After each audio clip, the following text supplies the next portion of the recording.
जय हिंद दोस्तों, मैं लवी पालीवाल स्वागत करता हूं आप सभी का आपके अपने YouTube चैनल जीएस क्रांति दिल्ली में। दोस्तों, इससे पहले की क्लास में हम लोगों ने मौलिक अधिकारों को पढ़ा था और मौलिक अधिकारों का हमने दूसरा वर्ग समाप्त कर लिया था। मौलिक अधिकारों का दूसरा वर्ग कौन सा था? स्वतंत्रता का अधिकार, और आर्टिकल 19 से 22 तक हमें इसका वर्णन देखने को मिलता है। इस चीज को हमने समाप्त कर लिया था इससे पहले की वीडियो में। आई होप आप उस वीडियो को समझ चुके होंगे और बहुत अच्छे से आप लोगों ने पढ़ लिया होगा। ठीक है ना भाई? और जितने भी हमारे चैनल के माध्यम से आप लोगों को क्लासेस दी जा रही है वो इम्पोर्टेंट क्लास है सारी। आप सभी क्लासेस अटेंड करिए और वास्तव में आप जब पाएंगे लास्ट क्लास में एक अलग कॉन्फिडेंस होगा आपके अंदर, और जितने भी एग्जाम में पर्सन बन सकते हैं वे आप सब पर्सन बनाकर आओगे अपने एग्जाम में। ठीक है भाई, चलो नेक्स्ट स्टार्ट करते हैं हम। और नेक्स्ट क्या है चीज हमारी? मौलिक अधिकार। और मौलिक अधिकारों में हमने एक नोट लिख रखा है और ये नोट बहुत इंपॉर्टेंट है। इंपॉर्टेंट क्या है? जैसे हमने पढ़ा था आर्टिकल 20। आर्टिकल 20 कहता है दो सिद्धि में संरक्षण, और आर्टिकल 21 कहता है प्राण एवं दैहिक स्वतंत्रता। ठीक है भाई, तो इन दोनों के विषय में हम बात करेंगे थोड़ी सी। इंपॉर्टेंट है नोट बहुत। जैसे हम देखते हैं कि देश में राष्ट्रीय आपातकाल लग जाता है। ठीक है, आर्टिकल 352 के तहत देश में राष्ट्रीय आपातकाल लगेगा, और आर्टिकल 356 के तहत देश में क्या लगता है? राष्ट्रपति शासन लगता है। तो यदि राष्ट्रीय आपातकाल या राष्ट्रपति शासन जब भी देश में लगता है तो उस स्थिति में हमारे सभी मौलिक अधिकार हमसे छीन ले जाते हैं, निलंबित कर ले जाते हैं। लेकिन दो मौलिक अधिकार हमसे नहीं छीने जाते, और उनमें दो आर्टिकल कौन कौन से हैं? आर्टिकल 20 और आर्टिकल 21। अर्थात राष्ट्रीय आपातकाल के समय, राष्ट्रपति शासन के समय हमसे हमारे सभी मौलिक अधिकार छीन ले जाएंगे, सभी आर्टिकल निलंबित हो जाएंगे। लेकिन दो आर्टिकल निलंबित नहीं होंगे, वे कौन कौन से? आर्टिकल 20 और 21। ठीक है, इस चीज को भी आपने ध्यान रखना है। ठीक है भाई, एग्जाम में पूछा जाता है कि राष्ट्रीय आपातकाल के समय या राष्ट्रपति शासन के समय कौन से आर्टिकल को निलंबित नहीं किया जा सकता? तो कौन सा आर्टिकल है? हमें आर्टिकल 20 व आर्टिकल 21 है। ठीक है भाई, चलो अब बात करेंगे हम नेक्स्ट की। और नेक्स्ट वर्ग क्या है इसका? नेक्स्ट वर्ग यदि हम देखें तीसरा वर्ग, क्योंकि पहला वर्ग समानता का अधिकार आर्टिकल 14 से 18 हमने पढ़ लिया था। दूसरा वर्ग स्वतंत्रता का अधिकार आर्टिकल 19 से 22। ठीक है, तीसरा वर्ग है इसका।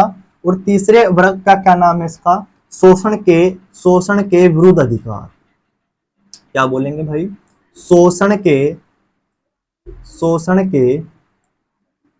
विरुद्ध अधिकार। ठीक है, किस आर्टिकल से किस आर्टिकल तक है शोषण के विरुद्ध अधिकार? तो हम इसको क्या बोल सकते हैं? ये है आर्टिकल 23 से आर्टिकल 24 में इसका वर्णन हमें देखने को मिलता है। किसका? शोषण के विरुद्ध अधिकार का। ठीक है ना भाई, शोषण के विरुद्ध अधिकार यानी कि शोषण। ठीक है, किसी भी व्यक्ति का शोषण होता है और उसके विरुद्ध क्या क्या अधिकार है, उसके अगेंस्ट क्या क्या अधिकार है, उस चीज का वर्णन किया गया आर्टिकल 23 व आर्टिकल 24 में। ठीक है, आइए जानते हैं क्या क्या बातें लिखी हुई है आर्टिकल 23 और 24 में। ठीक है भाई, आर्टिकल 23 की यदि मैं बात करता हूं पहले, तो आर्टिकल 23 में कहा गया है, इसमें एक बात कही गई है क्या? कि बलात्सरम,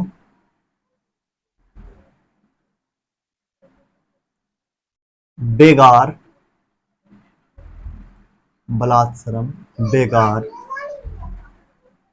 मानव के दुर्व्यापार,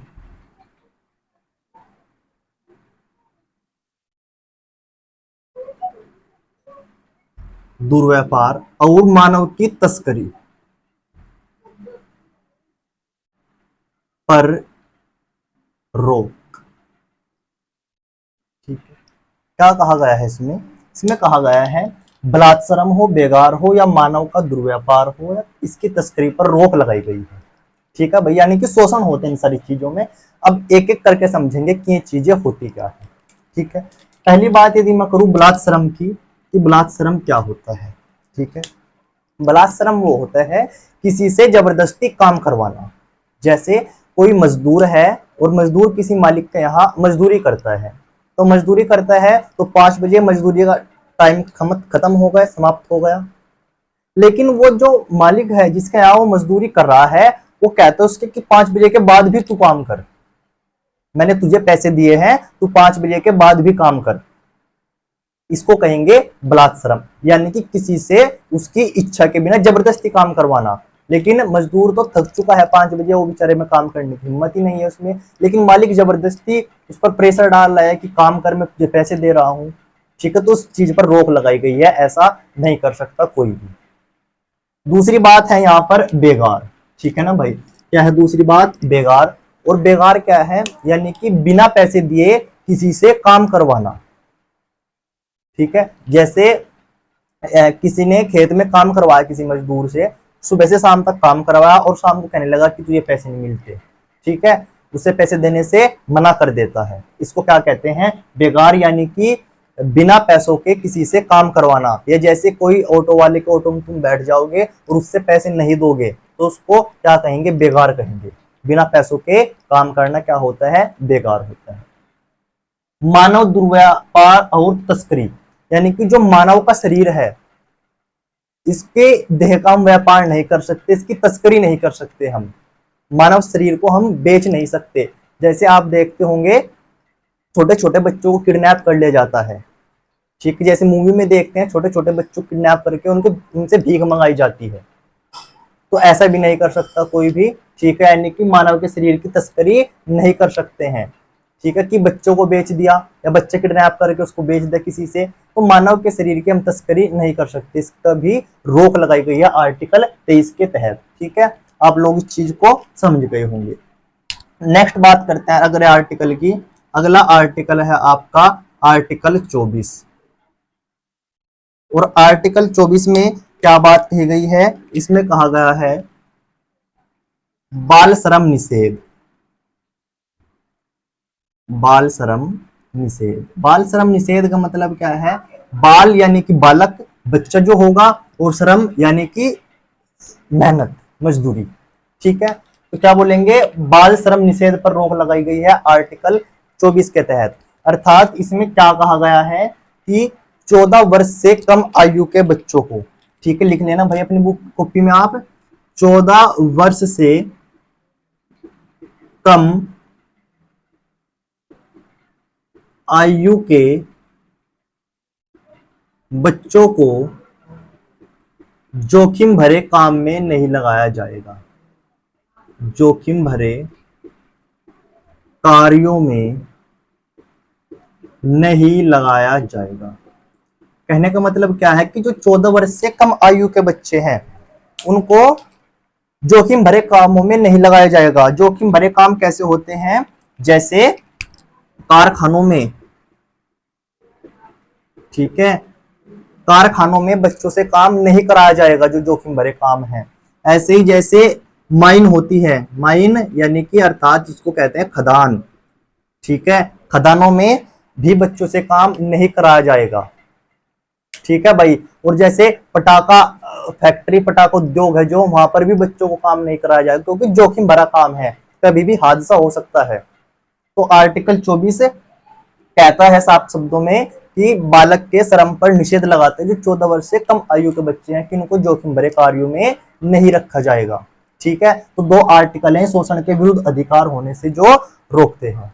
ठीक है भाई, आई होप आप इनको समझ गए होंगे। एक बार आप इसका स्क्रीनशॉट ले लीजिए। ठीक है, अब बात करते हैं हम जो हमारा अगला वर्ग है इसका, और अगला वर्ग क्या है इसका, आइए उसके बारे में भी जानेंगे हम कि अगला वर्ग इसका क्या है। अगला वर्ग है इसका नंबर 4 की यदि मैं बात करूं, धार्मिक स्वतंत्रता का अधिकार। धार्मिक स्वतंत्रता का अधिकार। ठीक है भाई, और किस अनुच्छेद से किस अनुच्छेद तक है ये? तो उसका अनुच्छेद क्या बोलेंगे हम, आर्टिकल क्या बोलेंगे? आर्टिकल 25 से 28। ठीक है भाई, आर्टिकल 25 से आर्टिकल 28 तक हमें इसका वर्णन देखने को मिलता है। धार्मिक स्वतंत्रता अर्थात जो धर्म से संबंधित हमारी स्वतंत्रता है वे क्या क्या हो सकती है, उनका वर्णन आर्टिकल 25 से 28 तक हमें देखने को मिलता है। आइए इनके बारे में भी हम चर्चा करेंगे कि क्या है ये। ठीक है, बात करें यदि आर्टिकल 25 की, कि आर्टिकल 25 में क्या है। ठीक है, तो आर्टिकल 25 में कहा गया है अंतःकरण की स्वतंत्रता, अंतःकरण की स्वतंत्रता। अंतःकरण की स्वतंत्रता बोले या हम बोले प्रचार प्रसार करने की स्वतंत्रता, प्रचार प्रसार करने की स्वतंत्रता। ठीक है, क्या मतलब है इन दोनों चीजों का, उसको जानेंगे हम। अंतःकरण की स्वतंत्रता क्या है? अंतःकरण अर्थात व्यक्ति किसी भी धर्म को मान सकता है। आर्टिकल 25 में क्या कहा गया है, जो व्यक्ति है वो किसी भी धर्म को मान सकता है, उसके ऊपर कोई भी प्रेशर नहीं है कि वो यदि हिंदू है तो हिंदू ही धर्म को माने, उसका मन है वो किसी भी धर्म को मान सकता है। आर्टिकल 25 हमें साफ शब्दों में धार्मिक स्वतंत्रता की आजादी देता है। दूसरी बात है इसमें प्रचार प्रसार करने की स्वतंत्रता। प्रचार प्रसार कैसे, यानी कि अपने धर्म का प्रचार प्रसार करने की स्वतंत्रता आर्टिकल 25 देता है। यदि आप हिंदू है तो हिंदू धर्म का प्रचार प्रसार कर सकते हैं, मुस्लिम है मुस्लिम धर्म का कर सकते हैं, जैन है जैन धर्म का कर सकते हैं, सिख है ईसाई है या आप किसी भी धर्म से है तो अपने धर्म का प्रचार प्रसार बहुत अच्छे तरीके से कर सकते हैं। आर्टिकल 25 हमें साफ शब्दों में यह आजादी देता है। ठीक है, और जैसे आप देखते होंगे कि जो सरदार लोग हैं वो पगड़ी पहनते हैं, तो उनको अधिकार है, मौलिक अधिकार है, उनको धार्मिक स्वतंत्रता का अधिकार आर्टिकल 25 के तहत। जो हिंदू लोग हैं वो तिलक लगाते हैं माथे पर, जो मुस्लिम लोग हैं वो टोपी पहनते हैं, तो ये उनके धार्मिक स्वतंत्रता का अधिकार है उनके पास। ठीक है, कड़ा पहनते हैं मुस्लिम लोग, कृपान धारण करते हैं। ठीक है भाई, तो इनका क्या है, एक मौलिक अधिकार है आर्टिकल 25 के तहत, ऐसा वो कर सकते हैं। ये बात आप समझ गए होंगे। इसके आगे की हम बात करते हैं नेक्स्ट आर्टिकल की, और इससे अगला आर्टिकल या अनुच्छेद है 26। आर्टिकल 26 में क्या है, इसमें कहा गया है धार्मिक कार्यों का प्रबंधन, धार्मिक कार्यों का प्रबंधन, धार्मिक कार्यों का प्रबंधन। ठीक है, इसमें कहा गया आर्टिकल 26 में कि आप जो भी कुछ धार्मिक कार्य करते हैं उसका प्रबंधन आपको प्रशासन करके देगा। जैसे आप देखते हैं जो हिंदू धर्म होता है उसमें जो झांकी वगैरह निकलती है, शोभा यात्रा निकलती है, तो जो उसका प्रबंध किया जाएगा वो तो कमेटी करती है, लेकिन प्रशासन सहयोग करता है, सपोर्ट करता है।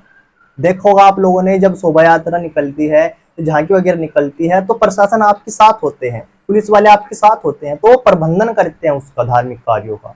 ठीक है, ऐसे ही जैसे मुस्लिम धर्म में देखते होंगे आप लोग, मुहर्रम निकालते हैं जो मुस्लिम धर्म के लोग होते हैं, तो वहां भी धार्मिक कार्यों का प्रबंधन किया जाता है। ठीक है, यानी किसी के साथ कोई भेदभाव नहीं किया जाता। आर्टिकल 26 साफ शब्दों में कहते हैं कि धार्मिक कार्यों का प्रबंधन कर सकते हैं आप किसी भी धर्म से हो। ठीक है भाई, ये चीज भी आप समझ गए होंगे। अगली बात करते हैं हम आर्टिकल 27 की, कि आर्टिकल 27 में क्या है। आर्टिकल 27, आर्टिकल 27 में कहा गया है धर्म की अभिवृद्धि के लिए, धर्म की अभिवृद्धि के लिए कर न, कर यानी कि क्या बोलेंगे हम यहाँ, टैक्स ना देने की छूट।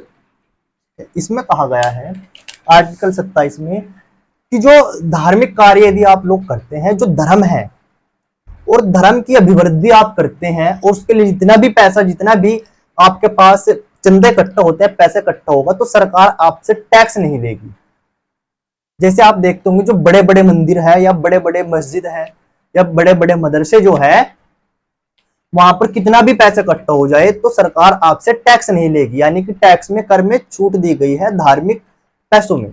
ठीक है, ये बात भी समझे होंगे आप। धर्म की अभिवृद्धि के लिए, यानी कि धर्म को बढ़ाना है, बढ़ावा देना, उसके लिए जो पैसे इकट्ठे होते हैं तो सरकार उसमें से आपसे टैक्स देने के लिए आपको बाध्य नहीं कर सकती है।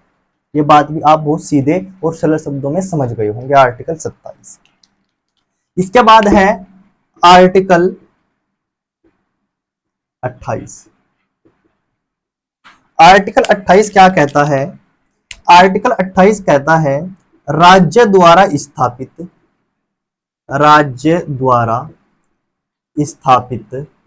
शिक्षण संस्थाओं में राज्य द्वारा स्थापित शिक्षण संस्थाओं में धार्मिक शिक्षा नहीं दी जाएगी। धार्मिक शिक्षा नहीं दी जाएगी। ठीक है भाई, क्या कहता है आर्टिकल 28? कहता है कि राज्य द्वारा स्थापित जो शिक्षण संस्थान है उनमें धार्मिक शिक्षा नहीं दी जाएगी, धार्मिक शिक्षा पर रोक लगाई गई है। यानी कि जो राज्य सरकार ने शिक्षण संस्थान स्थापित कर रखे हैं अपने राज्यों में अलग अलग स्थानों पर, उन विद्यालयों में धार्मिक शिक्षा नहीं दी जाएगी, धर्म की कोई भी बात उसमें नहीं पढ़ाई जाएगी। ये बात किसमें है? आर्टिकल 28 में यह बात कही गई है। ठीक है भाई, लेकिन इसमें कंडीशन दे दी उन्होंने। क्या कहा कि ऐसे विद्यालय जो स्पेशल धर्म की शिक्षा देने के स्थापित किए गए हैं उनमें धार्मिक शिक्षा दी जा सकती है। जैसे आप देखते होंगे गुरुकुल। ठीक है, गुरुकुल में क्या हो सकता है? धार्मिक शिक्षा दी जा सकती है। मदरसों में धार्मिक शिक्षा दी जा सकती है, क्योंकि राज्य द्वारा स्थापित नहीं है, वे राज्य के ऊपर में निर्भर नहीं है, राज्य उनको वित्त नहीं देता, राज्य उनको पैसे नहीं देता उनके संचालन के लिए। ठीक है, में ऐसे हैं जिनका स्पेशल मकसद यही है धर्म की शिक्षा देना, ऐसे विद्यालयों में धार्मिक शिक्षा दी जा सकती है। अन्यथा सभी विद्यालयों या विश्वविद्यालयों में कोई भी व्यक्ति, कोई भी टीचर धार्मिक शिक्षा नहीं दे सकता। आर्टिकल 28 रोक लगाता है ऐसे शिक्षण संस्थानों पर कि ऐसे शिक्षण संस्थानों में धार्मिक शिक्षा नहीं दी जाएगी जो राज्य द्वारा स्थापित है। ठीक है भाई, तो ये बातें थी जो आज हमने पढ़ी। कौन कौन सी? एक तो आर्टिकल 23 पढ़ा हमने, 24 पढ़ा, 25 पढ़ा, 26 पढ़ा, 27 पढ़ा और 28 पढ़ा। ठीक है, मैं उम्मीद करता हूं आपसे कि आप लोगों ने इनको बहुत अच्छे से जान लिया होगा। आप एक बार इसका स्क्रीनशॉट ले लीजिए।